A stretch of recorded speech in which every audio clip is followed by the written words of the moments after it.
Mobile phone हो या mobile phone में पड़ा सॉफ्टवेयर, जूता हो या फिर कपड़ा, या फिर हो कोई भी इलेक्ट्रॉनिक प्रोडक्ट, सब कुछ अंधाधुंध बेचा और बन गया पूरे एशिया का बेताज बादशाह। एक समय था जब इंडिया जैसे देशों के मार्केट में उसका कब्जा था। हम बात कर रहे हैं अपने पड़ोसी मुल्क चाइना की।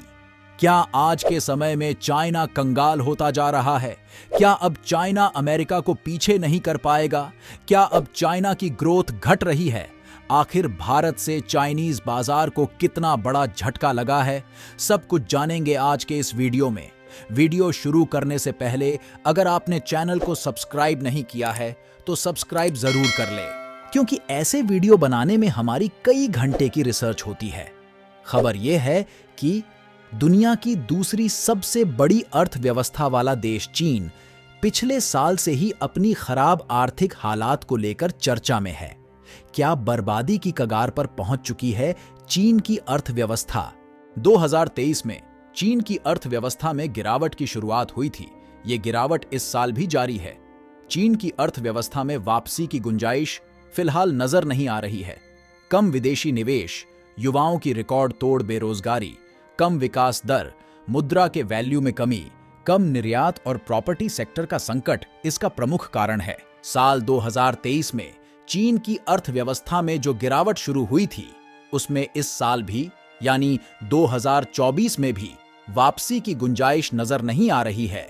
इस बीच अपनी अर्थव्यवस्था में खराब कर्ज की समस्या से निपटने के लिए चीन बड़ी संख्या में छोटे बैंकों का विलय कर रहा है। इधर अगर हम भारत की बात करें तो भारत की अर्थव्यवस्था के लिए 2023 का साल बहुत अच्छा रहा। इस साल भारत की जीडीपी 3.73 ट्रिलियन डॉलर पहुंच गई, जो लगातार ग्रोथ कर रही है। और चीन की कमजोर होती अर्थव्यवस्था के बीच इसका असर दुनिया के अन्य देशों पर भी पड़ेगा। दरअसल कई अंतर्राष्ट्रीय कंपनियों के राजस्व का बड़ा हिस्सा चीन के बड़े उपभोक्ता बाजार से आता है। ऐसे में अगर चीन की 1 अरब 40 करोड़ आबादी अपने खर्च को कम कर देती है तो एप्पल, वॉक्सवैगन और बरबेरी जैसी सैकड़ों महंगे प्रोडक्ट बनाने वाली मल्टीनेशनल कंपनियों का क्या होगा? क्योंकि ऐसी महंगी कंपनियों का बाजार तो पैसे वाले लोग ही हैं। जब लोगों के पास पैसे होंगे तभी लोग ऐसी कंपनियों के प्रोडक्ट खरीदेंगे। चाइना की अर्थव्यवस्था वर्तमान समय में 18 ट्रिलियन डॉलर की है। अमेरिका के बाद दुनिया की दूसरी सबसे बड़ी अर्थव्यवस्था चाइना की है। चाइना कई सालों से अमेरिका को पीछे करके नंबर 1 बनने का सपना देख रहा है। वर्तमान में अमेरिका की कुल अर्थव्यवस्था 28 ट्रिलियन डॉलर की है।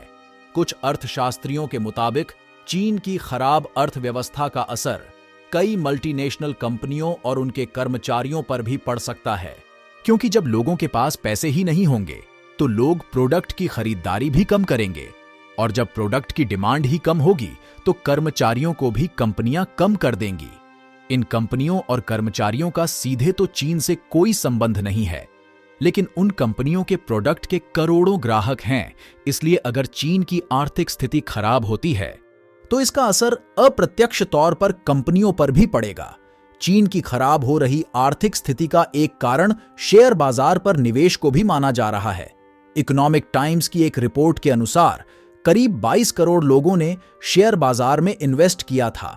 यहां पिछले 3 सालों में 50% तक की गिरावट दर्ज की जा चुकी है। हालांकि अन्य देशों में ऐसी स्थिति नहीं है।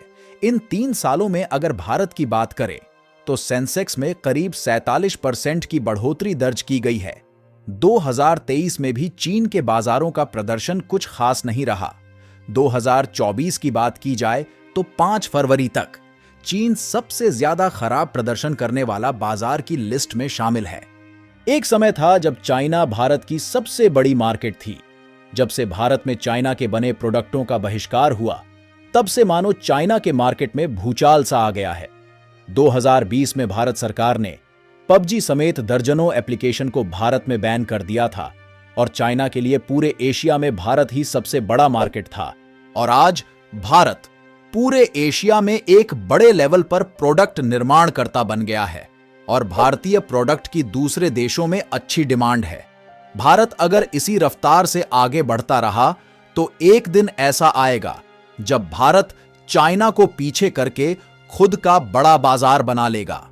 चीन की जनता अपने कुल निवेश का लगभग 70% रियल एस्टेट में रखी है। इस देश के बैंक के मुताबिक साल 2022 के आखिर तक यहां के लगभग 78 करोड़ चीनी नागरिक कर्ज में डूब चुके थे और उन पर सारा कर्ज रियल एस्टेट का था। जिसके बाद साल 2021 में चीनी सरकार ने बिल्डर्स के कर्ज लेने के लिमिट को सीमित कर दिया। इसका असर यह हुआ कि बिल्डर्स ने जो अरबों डॉलर उधार लिए थे उसे वो चुका नहीं पा रहे हैं। वर्तमान में स्थिति यह है कि अब तक चीन में कई बिल्डर्स कर्ज लौटाने में डिफॉल्ट हो गए। उन बिल्डर्स के सैकड़ों प्रोजेक्ट पूरे नहीं हो पाए हैं, जिसके कारण लोग उन्हें किस्तें चुकाना भी बंद कर दिए हैं। चीन ने इंफ्रास्ट्रक्चर पर फोकस करते हुए जितने घर बना लिए हैं उतने तो देश में रहने वाले लोग भी नहीं हैं। पहले लोगों ने इन घरों को काफी ऊंचे दामों में खरीदा था। अब जब रियल एस्टेट सेक्टर में गिरावट हुई तो बिल्डर्स का कॉन्फिडेंस कम होने लगा। बिल्डर्स बड़े दामों में पैसे लोन लेकर घर तो ले लिए, लेकिन चीन में जनसंख्या कम हो रही है तो घरों के रेंट भी घट रहे हैं, जिससे बिल्डर्स का पैसा नहीं निकल पा रहा और वो बिल्डर्स अभी भी कर्ज में डूबे हैं। चीन की घरेलू नीति भी चीन की आर्थिक हालात खराब करने में योगदान कर रही है। दरअसल चीन के लोगों को दुनिया में सबसे ज्यादा बचत करने वाले लोगों में गिना जाता है। सरकार भी बचत करने पर जोर देती है, लेकिन इस बात को नकारा नहीं जा सकता कि घरेलू खर्च के कारण भी देश के अर्थव्यवस्था को गति मिल जाती है, क्योंकि जब लोग अपनी कमाई का ज्यादातर हिस्सा बचत करके रख लेते हैं तो बाजार में पैसे ही नहीं आते, और पैसे नहीं आते तो प्रोडक्ट की डिमांड भी घट जाती है। इसे ही मंदी कहा जाता है। वर्ल्ड बैंक की एक रिपोर्ट कहती है कि साल 2022 में चीन की बचत दर 46.98% थी। पिछले 20 सालों से इस देश की बचत दर 40% से ऊपर ही रही है। न्यूयॉर्क टाइम्स की एक रिपोर्ट के अनुसार इस देश में लगभग 30 करोड़ लोग कर्ज लौटाने में सक्षम नहीं हैं। चीन की एक रिपोर्ट में इस बात का दावा भी किया गया है कि उसके देश में 40 करोड़ मिडिल क्लास लोग हैं। लेकिन वर्तमान की अर्थव्यवस्था को देखते हुए या तो ये डाटा गलत सा लग रहा या फिर ये लोग खर्च नहीं कर रहे हैं। इस वीडियो में आपकी क्या राय है? कमेंट के माध्यम से आप साझा जरूर करें। वीडियो अगर पसंद आया हो तो लाइक जरूर करें और चैनल को भी सब्सक्राइब जरूर कर लें, क्योंकि एक रिसर्च आप तक पहुंचाने में कई घंटे की मेहनत होती है।